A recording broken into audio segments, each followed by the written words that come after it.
Good evening. Welcome to North West Tonight with Annabelle Tiffin. Our top story. Beverly and Enid died after eating pre-packed sandwiches while staying in hospital. Both deaths were linked to an outbreak of listeria at the Manchester Royal Infirmary. Also tonight, we speak to the parents whose children have been allocated places at a school that's not going to open. The secrets of Stockport's success. We find out why it's officially the best place to live in the North West. Roll up, roll up. Welcome to Showtown! Yes, it's showtime. Blackpool's all singing, all dancing museum of entertainment opens to the public. This is Blackpool. This will give Blackpool a real boost. People will want to come to see this. And tonight, of course, there's nowhere else I would be than right here in Stockport. We're at the marketplace, so come and join me at the end of the programme and I will give you this weekend's somewhat fabulous forecast.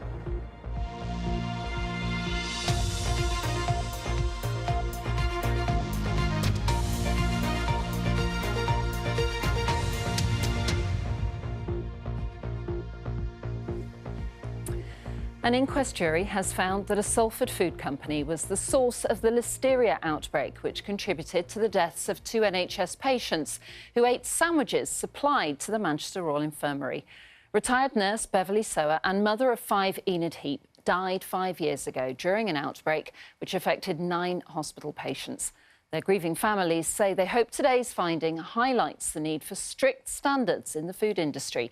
Katie Barnfield reports.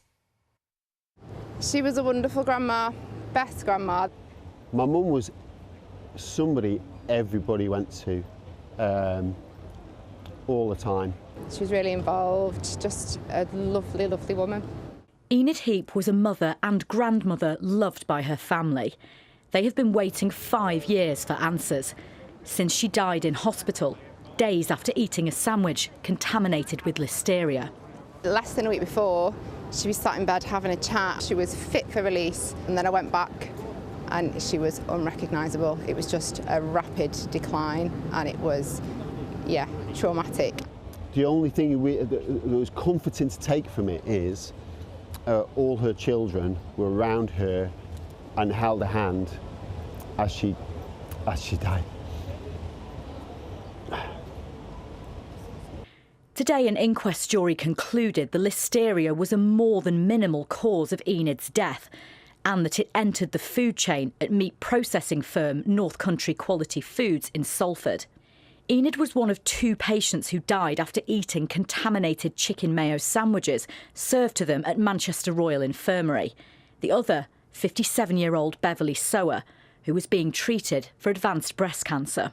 We can only look at this day as a moment of relief and final closure on what has been a hard chapter for us all, but a moment for us to go forward and give us a chance to now grieve and maybe carry on in a way which would be suitable for her memories.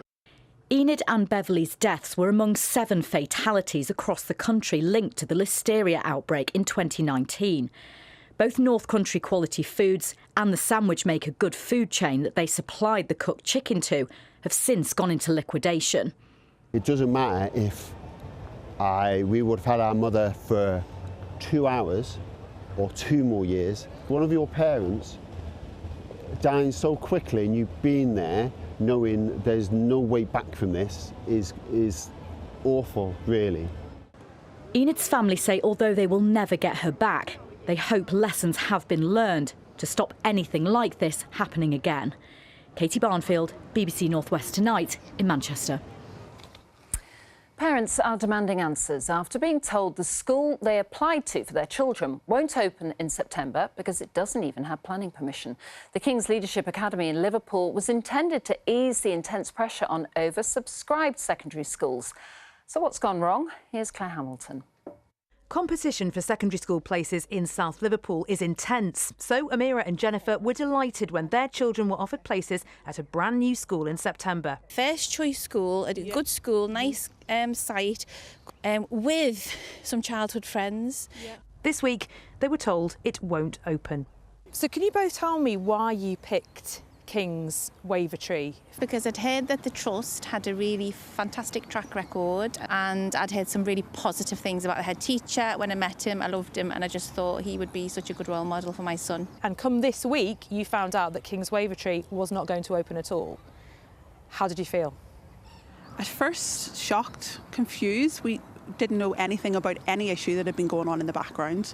I opened my offer. I got offered a school that wasn't one of my 5 choices and couldn't understand what had happened. I was like, had I done something wrong with my application? This is the school site, an office building. Parents were expecting temporary classrooms from September until completion, but planning permission hasn't been granted and the Secretary of State won't sign off the funding. Yet the Department for Education are the applicant for the planning permission and the council is the body that can grant it. Both want the school open, but it won't. Confused? So are parents. Politicians of all parties have raised questions about how this can have happened. It is completely unacceptable to not have received a response on a matter of such urgency and unacceptable for the department to have not raised any potential issues earlier. The Department for Education says it continues to work closely with the local authority and trusts it to progress this project. While Liverpool City Council says we know that this will be disappointing to parents, carers and most importantly the young people who'd hoped to start in September. But whatever it is, we should just get on with it. You've got a school ready to be inhabited by kids and they're arguing with each other. Let's just make this happen so those poor disappointed parents, those poor disappointed young people can have a school place. Jennifer and Amira's children have been offered places at other schools. They say they were sold a dream which has been snatched away. You know, I just want someone to take ownership of it, to step forward. I want it more than that. I want it rectifying. Claire Hamilton, North West Tonight, Liverpool. Well, I'll be asking Liverpool City Council to tell us what has gone wrong on Politics North West this weekend. That's at 10 o'clock on Sunday on BBC One. Next tonight, the driver of a school bus which crashed on a motorway, killing a 15-year-old girl, died from natural causes, a coroner's officer said. 40-year-old Stephen Shrimpton died when the coach he was driving crashed on the M53 in Wirral last September. 15-year-old Jessica Baker was killed. Another pupil suffered life-changing injuries.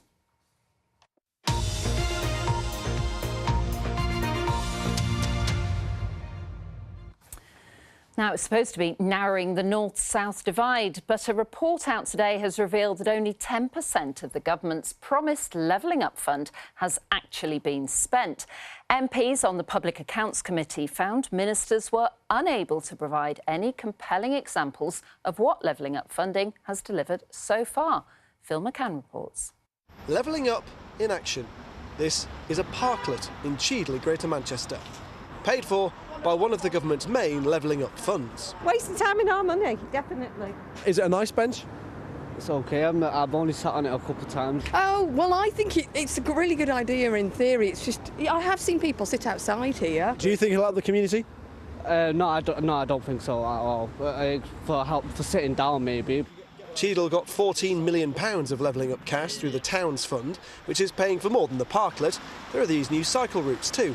Today's report says that a lot of the things the fund has already paid for have been like this, quite small scale. But just to give Cheadle here as an example, around the corner, they're going to use the funds to build a whole new railway station, a much bigger project that'll take much more time. Is that the kind of thing that could make a difference, do you think? Absolutely, yeah. I mean, the railway station will be massive for Cheadle. Since Boris Johnson first said the phrase levelling up cash has been earmarked to dozens of parts of the North West to try and help close the north-south divide. From Barrow Town Centre to Birkenhead's waterfront, to Morecambe's Eden Project North. Lots of these are big projects that'll take time to build. But the cross-party MPs who wrote this report have found only 10% of the £10 billion national pot of levelling up cash has actually been spent. It's got no policies, it's got no plans, and actually when you've had councils being decimated with their funding over many years as well, it's very difficult to deliver on these things. Here's another big project that's taking some time. Crewe's 1930s Flag Lane baths are going to be turned into a community hub using levelling up cash. Work's due to start this year. Part of the reason for the time taken, according to those on the board overseeing levelling up in this town, is having to continually bid to the government for the cash needed. It all becomes a very expensive, very time-consuming game. particularly for local authority officers. Here in Crewe, separately funded plans for a new cinema and restaurant complex have fallen through, partly due to inflation. It means people here feel that despite the levelling up plans, parts of this town just seem to have been levelled. Well, if it is being levelled up, you can see exactly what they call levelling up. We were expecting quite a lot of positive change in the town, and it's not really apparent today. I think this needs a lot of renovation, and I don't think it's really happening, to be honest with you. The government says it'll give councils extra help to tackle delays, and it says its money is regenerating town centres and levelling up communities. Phil McCann, BBC North West Tonight. Now, it is Red Nose Day, and once again, the live show comes from right here at Media City in Salford, presented by Davina McCall, among others. As well as the usual mix of sketches, performances and special surprises, it is a chance to hear about the charities which benefit from comic relief. Well, one of them is based in Wigan, as Phil Cunliffe reports. Raising smiles and raising money, although this year's comic relief will be tinged with sadness, as it's Sir Lenny Henry's last, having founded the charity with Richard Curtis in 1985. One of tonight's co-hosts has been paying tribute. I remember watching the television and thinking, wow, this is such a different way of kind of getting us to feel something. Good evening, ladies and gentlemen. And it's a very difficult line to walk, that one, you know, to kind of make people laugh, but at the same time feel enough to want to pick up the phone to donate. Last year's donations topped £34 million. So this year, I think, more than ever, it's really important that we sit down and think about other people. Even if you can't donate, this is a time where we all get behind each other and support each other as much as we can. One of the charities to benefit from comic relief is Brick by Brick, an anti-poverty and homelessness project for Wigan and Lee. It helps needy people by giving them essential items, donated by businesses as surplus to requirements. That could be anything from white goods to bedding, toiletries, tin food and cleaning products. 80,000 people roughly have been helped out since we opened. We've had a few tears, you know, over the years. People fleeing domestic violence, they literally leave with what they're wearing. Some have children, and again, they don't have anything, so they're starting from scratch. Taylor, you work here in the warehouse. This is like an Aladdin's cave of stuff, isn't it? I mean, so many things that have been donated. Where has all this stuff come from? We have a lot of donors. We're very lucky, but one of our main donors would be Amazon. So it's like surplus stock that comes to us, and like I say, we can get everything: plates, cups, pans, pots, you name it, we get it. Hi guys, you all right? When 4 young people were put into rented accommodation after living in a tent, Brick by Brick made sure they could at least make themselves a brew. It's easy to underestimate how important it is to have a kettle and some mugs to walk through the front door and make a cup of tea. It was December, so having things like throws and blankets and extra sort of furnishings through Brick by Brick was something that made them feel more at home straight away. While the Brick charity is fighting poverty, it is only possible thanks to help from the public. When people watch Comic Relief and they're wondering, should I donate some money? Absolutely, because this is, you know, this is what you're enabling, really, people who have absolutely nothing. You'll be moved tonight, and please, if you can, give whatever you can. Thank you. Thank you, by the way. Phil Cunliffe, North West Tonight. And it all starts at 7 o'clock, straight after this programme. Now, if you have fond memories of Blackpool's heyday of entertainment, then the resort's latest attraction will take you right back. Showtown is all about showcasing how the town has been shaped by showbiz, but also how that can be used for regeneration going forward. Our reporter Eunice Muller went and took a look around the museum. Roll up, roll up. Welcome to Showtown.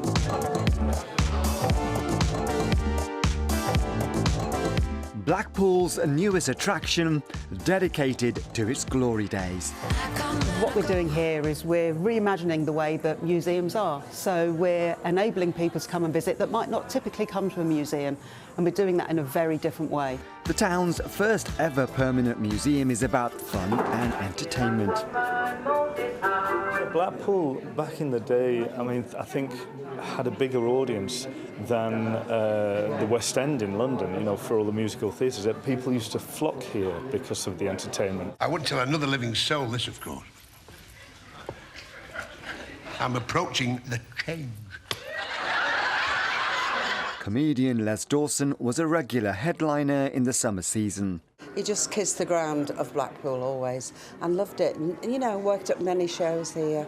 He did the Opera House and the Grand Theatre. Smile and say 1, 2, 3, Blackpool's the dream. The 6 galleries include such items as the door of a Blackpool police cell, from which Harry Houdini escaped, and designs from the town's famous illuminations. The point about Showtown and the point about this as the Blackpool Museum is something that you just wander into when you've done your shopping, when you've had an experience on the prom, when you've been playing on the trams or whatever. There are suits worn by Morecambe and Wise and fellow comedian Bobby Ball's red braces. He bought a baggy suit, but the pants kept falling down. So the manager of the hotel that they were appearing at said, why don't you get some braces? So Bobby, but they kept falling down. So that's why he kept doing this, and that's how it started. More recently, Strictly has reinforced the town's reputation as the spiritual home of ballroom dancing. Here in Showtown, you can put your dancing shoes on to get involved. Ventriloquist, ventriloquist. Or try at copying a certain famous green duck. Ventriloquist, ventriloquist. The V&A Museum has lent exhibits including Sooty and Sweep, but others have also donated items. Norman Barrett spent 25 years at the Blackpool Tower Circus. He's regarded as the world's greatest ringmaster. I'll let him have the final say. It's what Blackpool needs. It's going to be a big, big attraction for Blackpool. People will come here, even if they stay a night, they'll still come in here. Yenna Smoller, BBC Northwest, Tonight, Blackpool. Well, if the TV work drives up, Eunice has got another talent, hasn't he, as a ventriloquist? Who knew, Annabelle? Richard is here, as you can see, for the sport. And Richard, there were lots of gasps in the office today as we found out who Manchester City and Liverpool are going to face in the European quarter-finals.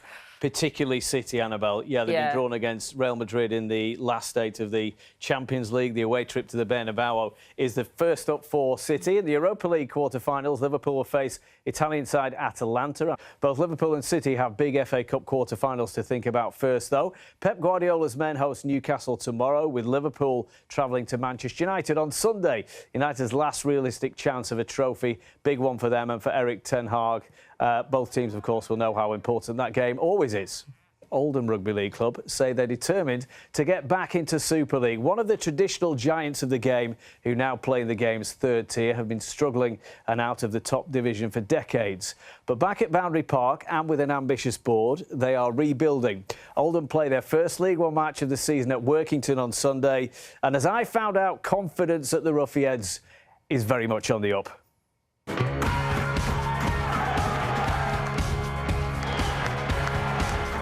Oldham Ruffians are a team already starting to look like winners under an ambitious board who've taken the club back to Boundary Park, led by a former player and coach back at his hometown club. You know, we've got a purpose, and that purpose is to try and connect to our old fans that we believe have not come for 20 years, and trying to get new fans to come here. So to make it a rugby league town again. And the club is already making big strides. This promotional video set the tone of their ambition when the new owners took over about a year ago. Our mission is to awaken this sleeping giant. A giant that was one of the founding members of the Rugby League in the 1890s and Super League in the 1990s, with famous trophy-winning teams in the 1920s and 50s.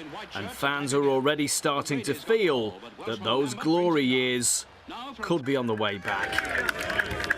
It's a massive different feel. The crowds are up, the volume's up. After 20 years where the club's scraped by and got by, and thank goodness it did, and it stayed in existence, there's really exciting times ahead. Exciting times that have seen home crowds already double to an average of 1,300 to cheer on a team led by head coach Sean Long, who won everything in a star-studded playing career with St Helens. You just feel like there's a massive buzz around the town, and we're trying to put Oldham back on the map. I just want to be part of what's going on here because I won't like to miss out.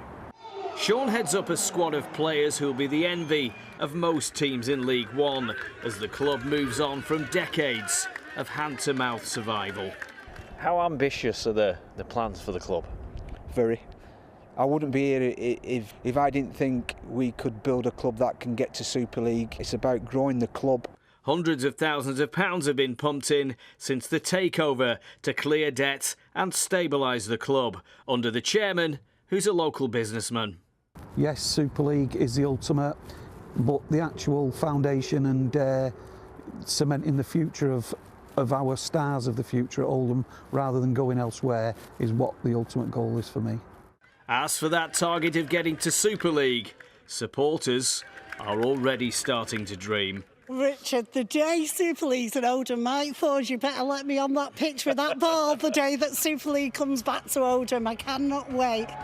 And with the town's football club, Oldham Athletic, also reawakening, and both under the same roof at Boundary Park, it feels like the town is rediscovering its sporting pride.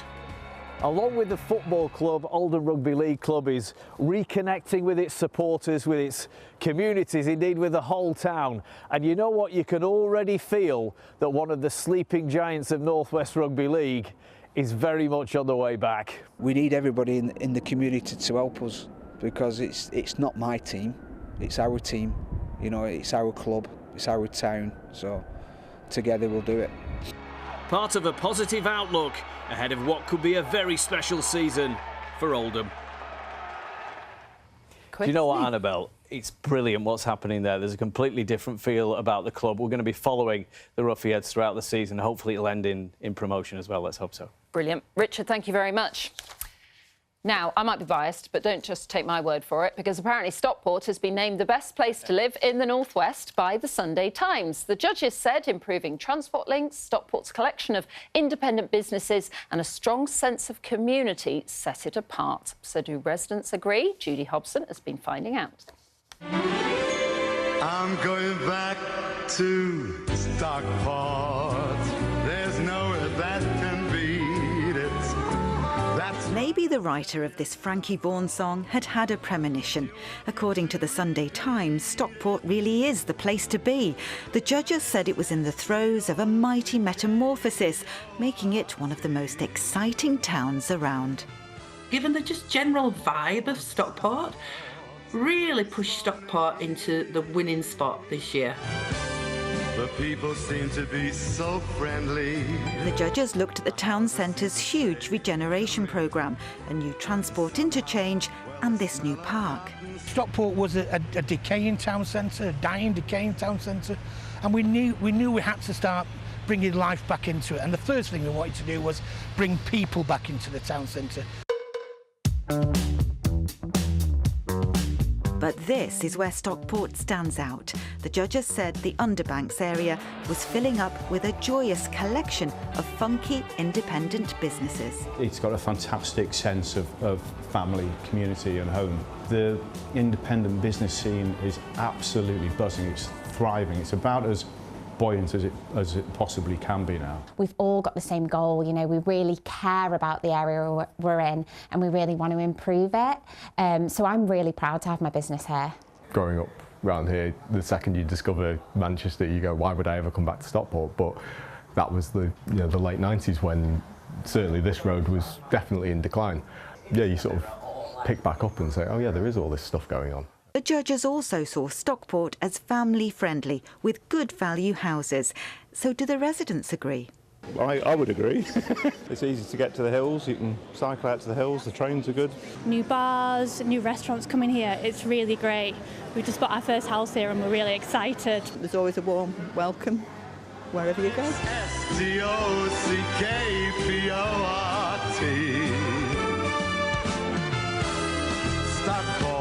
Stockport's the place for me. Fabulous, Stocky. And where else should we bring the weather from today? But of course, Stockport, with one of its own. Kay, you're right in the marketplace there. It's brilliant, isn't it? I am in the marketplace, Annabelle. So many memories. I'm born and bred Stockport and I used to spend all my pocket money at the dolly shop in Stockport Market. So it's fabulous news to hear that Stockport is the place to be. But if you are coming along this weekend, what about the forecast?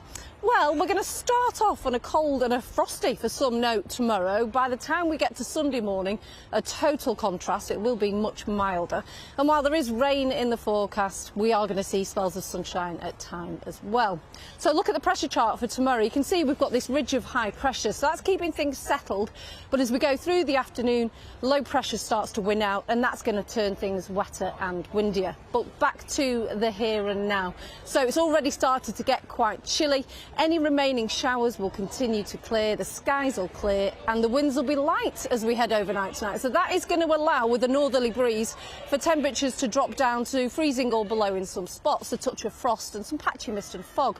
But lovely conditions tomorrow morning, dry, fine and sunny. The cloud will start to pile in, and then as it thickens, the rain will arrive to the Isle of Man and to western coastal parts, and across all parts later into the afternoon.